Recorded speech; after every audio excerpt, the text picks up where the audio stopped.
খুলনা যেন এখন এক অপরাধের নগরী। ২০২৫ সালের ৮৬ খুনের রেকর্ডের পর সেই ধারা চলছে ২০২৬ সালেও। প্রথম ৬ মাসে খুন হয়েছেন ৩৭ জন। তাতে দক্ষিণের এই জেলার রূপ নিয়েছে আতঙ্কের জনপদে।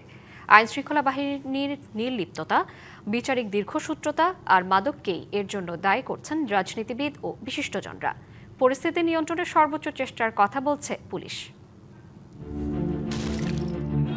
রূপসা উপজেলার ব্যবসায়ী ও শ্রমিক দল নেতা মাসুম বিল্লাহ গেল ৪ মার্চ খুলনা মহানগরীতে কেনাকাটা করতে এসে আততায়ীর গুলিতে খুন হন স্ত্রী কন্যার সামনেই।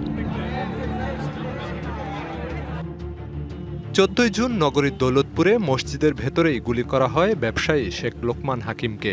অতর্কিত গুলিতে আহত হন আরেক মুসল্লি। ২০২৫ সালের ১ জানুয়ারি থেকে ২০২৬ সালের জুন পর্যন্ত খুলনায় ১২৩টি হত্যাকাণ্ড হয়েছে। এর মধ্যে মেট্রোপলিটন এলাকাতেই খুন হন ৫২ জন। তথ্য বিশ্লেষণ বলছে সবচেয়ে বেশি হত্যা সংঘটিত হয়েছে মাদক ব্যবসা নিয়ে দ্বন্দ্বের জেরে। পারিবারিক আর জমি নিয়ে বিরোধের জেরে হত্যার ঘটনাও উদ্বেগজনক। মাদক ব্যবসা ও প্রভাব বিস্তার নিয়ে সংঘর্ষের পাশাপাশি চাঁদাবাজি আর কিশোর গ্যাংয়ের দৌরাত্ম্য অতিষ্ঠ করে তুলেছে নগরবাসীকে। খুলনায় কিন্তু খুন, রাহাজানি, হত্যা এগুলো কিন্তু চরম আকারে বৃদ্ধি পেয়েছে। খুলনার মানুষের জন্য উৎকণ্ঠার বিষয়। আমরা আমাদের এই স্বাভাবিক মৃত্যুর গ্যারান্টি আমরা খুঁজে পাচ্ছি না। সন্ধ্যার পরে তো আমরা বেরোতে ইনসিকিউর ফিল করছি আর কি। পরিবারের কাউকেও আমি চেষ্টা করি সন্ধ্যার পরে না বের করতে।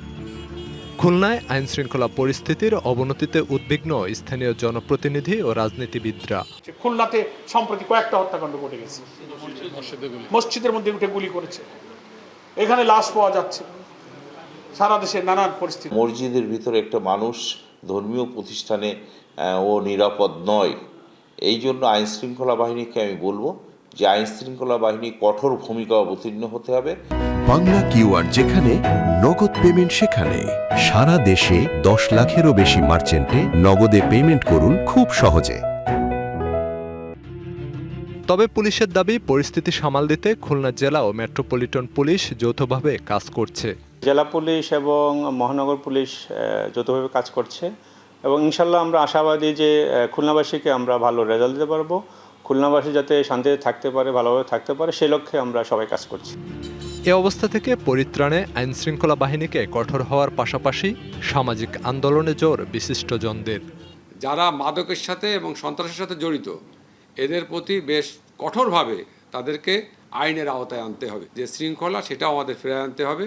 তাহলে একটা সামাজিক সুস্থতার দিকে আমরা ধীরে ধীরে অগ্রসর হব। পুলিশ সহ প্রশাসনের যতগুলো শাখা মাঠে আছে, সিভিল প্রশাসন সহ সকলের পেশাদারিত্ব, আন্তরিকতা, সাথে সাথে আমরা যারা নাগরিক আছি আমাদেরও এখানে দায়িত্ব রয়েছে। সেই দায়িত্ব পালন করা প্রয়োজনীয় তথ্য দিয়ে পুলিশকে বা প্রশাসনকে। সন্ত্রাস প্রতিরোধে প্রশাসনের সকল প্রতিষ্ঠান ও রাজনীতিবিদরা ঐক্যবদ্ধভাবে কাজ করবে। নিরাপদ হবে নগরী, এমনটাই প্রত্যাশা বাসিন্দাদের। DBC news desk.